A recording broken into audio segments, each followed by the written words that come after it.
Il faut stopper l'émigration officielle et clandestine.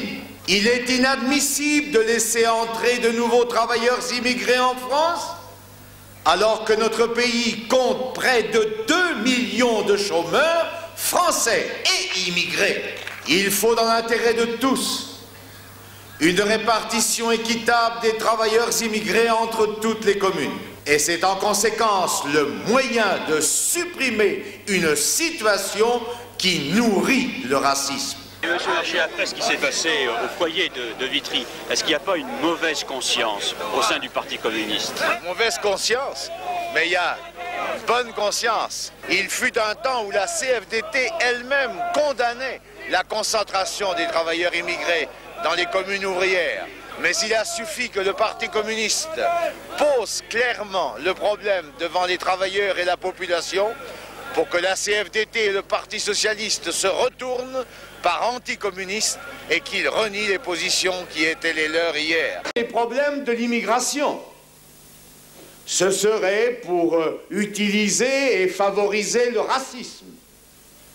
Nous rechercherions à flatter les plus bas instincts. Comme l'autre jour, un dirigeant socialiste, ils crient tous en chœur « pétainisme ».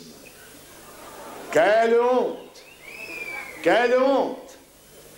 Quelle idée lamentable se font ces gens-là, des travailleurs.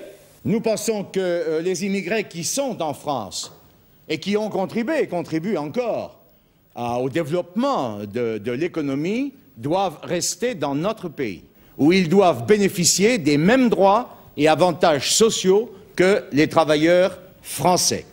Évidemment, nous sommes en période de chômage, il y a 3 millions de chômeurs, par conséquent, il serait tout à fait inopportun de faire venir à nouveau des travailleurs immigrés.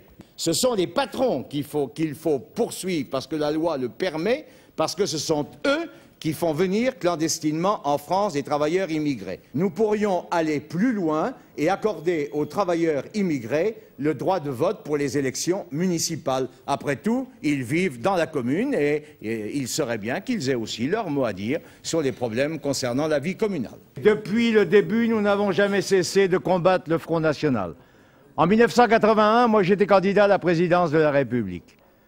Le Pen n'a pas pu être candidat, il n'a pas recueilli les signatures d'élus qui étaient nécessaires. Le Pen a été fabriqué pour les besoins de la cause. Pour combattre vigoureusement Le Pen, il ne faut pas mener une politique sur laquelle lui s'appuie pour développer son influence. On connaît son fonds de commerce.